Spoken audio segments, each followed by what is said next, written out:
اب اس کے بعد یہ ایک سورت جو آ رہی ہے، اس کے بارے میں عام طور پر آپ کو لکھا ہوا مل جائے گا کہ یہ سورہ جو ہے یہ مدنیہ ہے، لیکن یہ کہ یہ اکثر سورتوں کے بارے میں یہ جو آخری ہیں، ہر قرآن مجید میں کوئی نہ کوئی ایک رائے تو لکھی ہے، لیکن جب تفصیل دیکھتے ہیں تو بہت سی آراء ہیں اس میں، یہ کوئی ایک رائے نہیں ہوتی۔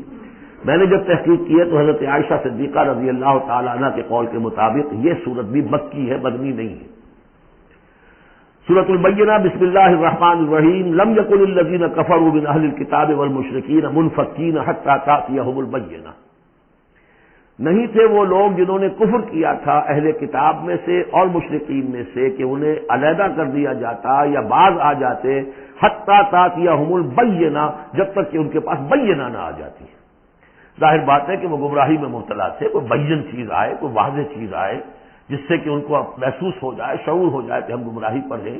اور یا اس کا مفہوم یہ ہے کہ جب تک بین ان کے اوپر بات نہ آ جائے اس وقت تک انہیں کاٹا نہیں جا سکتا، انہیں اپنے سے علیحدہ نہیں کیا جا سکتا۔ منفق جو ہے یہ دونوں طریقے سے معنی دے گا۔ اب قابل غور کیا بات ہے، وہ بینہ کیا ہے؟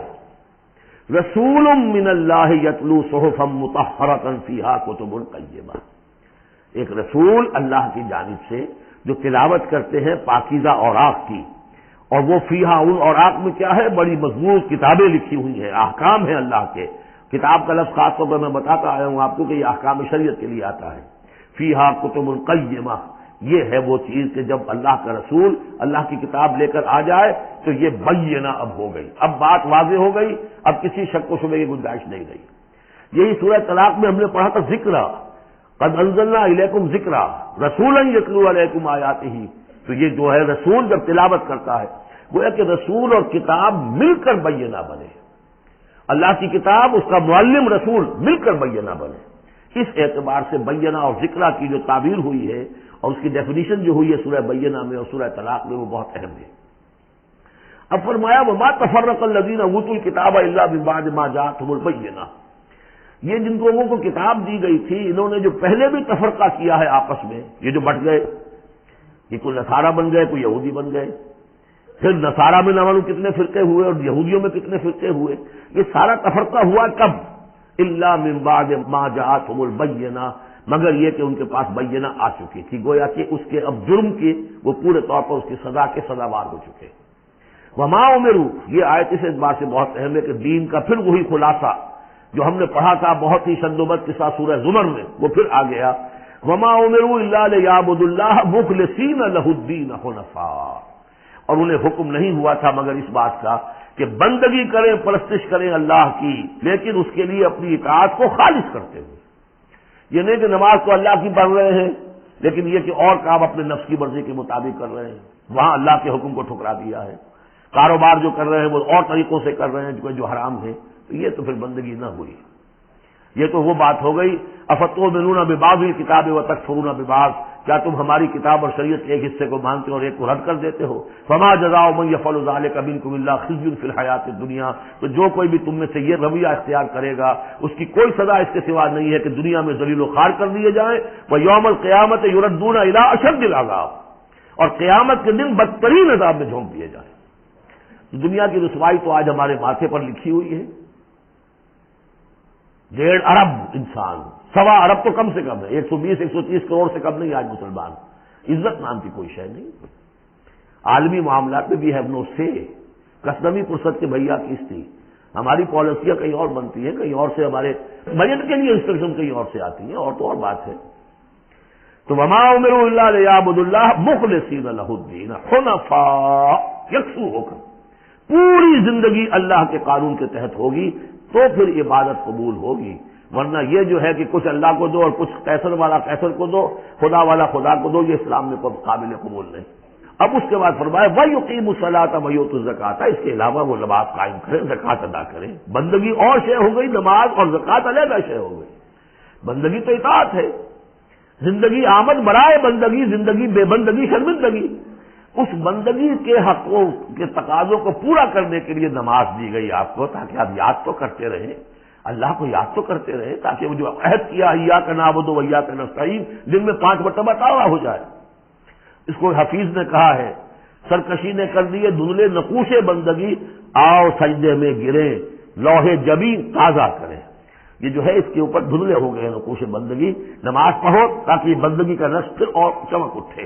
ایاک نعبد و ایاک نستعین کتنی مرتبہ دہراؤ گے سورہ فاتحہ کو ہر نماز میں تو تم اپنے عہد کو تازہ کر رہے ہو. اور زکات دو. وذالک الدین القیمہ یہی ہے سیدھا دین ہمیشہ کا دین. ان الذین کفروا من اہل الکتاب والمشرکین بے شک وہ لوگ جنہوں نے کفر کی روش اختیار کی خواہ وہ اہل کتاب میں سے تھے یہود اور نصارہ والمشرکین خواہ وہ مشرکین میں سے تھے فی نار جہنم خالدین فیہا وہ ہوں گے جہنم کی آگ میں اس میں ہمیشہ ہمیشہ رہیں گے. اولئک ہم شر البریہ یہ یقیناً بدترین خلائق ہے. ان الذین آمنوا وعملوا الصالحات اس کے برعکس وہ لوگ جو ایمان لائے جنہوں نے نیک عمل کیے اولئک ہم خیر البریہ یہ بہترین خلائق ہے. اللہم ربنا اجعلنا منہم اللہ تعالی ہمیں ان میں شامل ہونے کی توفیق عطا فرمائے. جزاؤہم عند ربہم جنات عدن تجری من تحتہا الانہار خالدین فیہا ابدا ان کا بدلہ ہوگا ان کے رب کے پاس وہ باغات رہنے والے باغات ریزیڈینشل گارڈنز جن کے دامن میں ندیاں بہتی ہوں گی اور جس میں وہ رہیں گے ہمیشہ ہمیشہ. یہ مقام اور ایک سورۃ تغابن جو ہم نے پڑھی تھی اس وقت میں نے وہ بات کا تذکرہ نہیں کیا تھا. دو مقامات قرآن مجید کے ایسے ہیں جہاں جو سائملٹینیس کنٹراسٹ ہے وہ یہ ہے کہ جہنم کے لیے صرف خالدین فیہا آیا ہے اور جنت کے لیے خالدین فیہا ابدا. تو یقیناً کوئی نہ کوئی فرق ہے. ویسے جہنم کے لیے بھی قرآن میں دوسرے مقامات پر ابدا بھی آیا ہے اور پھر سارا کچھ, لیکن جہاں کنٹراسٹ آ جائے جو فوری ہو تو یہ جو سائملٹینیس کنٹراسٹ کے حوالے سے چنانچہ اسی بنیاد پر امت کے دو بڑی عظیم شخصیتوں کی رائے یہ ہے کہ جہنم ابدی نہیں ہے, ایک وقت میں آ کے کھوکھلی ہو جائے گی, ختم ہو جائے گی. یا تو وہ جہنمی وہ ہوں گے کہ جن میں خیر کا سرے سے کوئی ایلیمنٹ ہی نہیں, انہیں جلا کر راکھ کر دیا جائے گا, معدوم ہو جائیں گے جیسے حیوانات معدوم ہو جائیں گے. اور اگر کوئی خیر کا ایلیمنٹ ہے تو جیسے بھٹی میں چڑھا کر دھو کر کپڑا نکال لیا جاتا ہے ایسے ہی وہ ان کی روح جو ہے وہ نکال لی جائے گی اور وہ پھر جنت میں پہنچ جائیں گے. لیکن یہ عام اہل سنت کا عقیدہ نہیں ہے, یہ نوٹ کر لیجئے. کہیں آپ میرے خلاف کوئی فتوی نہ آپ کروا دیں, لیکن یہ ہے کہ دو افراد ہیں جو بہت عظیم ہیں. ایک تو یہ کہ جو یوں سمجھیے کہ شیخ اکبر کہلاتے ہیں, صوفیہ میں بہت چوٹی کی شخصیت, محی الدین ابن عربی. دوسرے وہ شخص جو ہر اعتبار سے محی الدین ابن عربی سے بہت شدید اختلاف کرتے ہیں, بہت شدید اختلاف, امام ابن تیمیہ. اور جو یوں سمجھیے کہ سلفی جو المسلک جو لوگ بھی ہیں دنیا میں ان کے نزدیک سب سے بڑے امام جو ہے, سب سے بڑے عالم وہ امام ابن تیمیہ ہے رحمۃ اللہ علیہ, ان کی رائے بھی یہی ہے.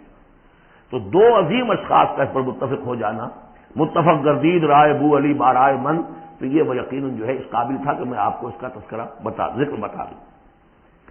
رضی اللہ عنہم یہ لوگ جو ہیں وہ لوگ کہ ان الذین آمنوا وعملوا الصالحات اولئک هم خیر البریہ جزاؤہم عند ربہم جنات عدن تجری من تحتہا الانہار خالدین فیہا ابدا رضی اللہ عنہم ورضوا عنہ.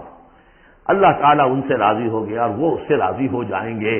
جب جائیں گے وہاں تو اللہ تعالیٰ وہ کچھ دے گا کہ راضی ہو جائیں گے. ذالک لمن خشی ربہ یہ ان کے لیے ہے جو اپنے رب سے ڈرتے رہے. اللہم ربنا اجعلنا منہم اللہم ربنا اجعلنا منہم. بارک اللہ لی ولکم فی القرآن العظیم ونفعنی وإیاکم بالآیات والذکر الحکیم.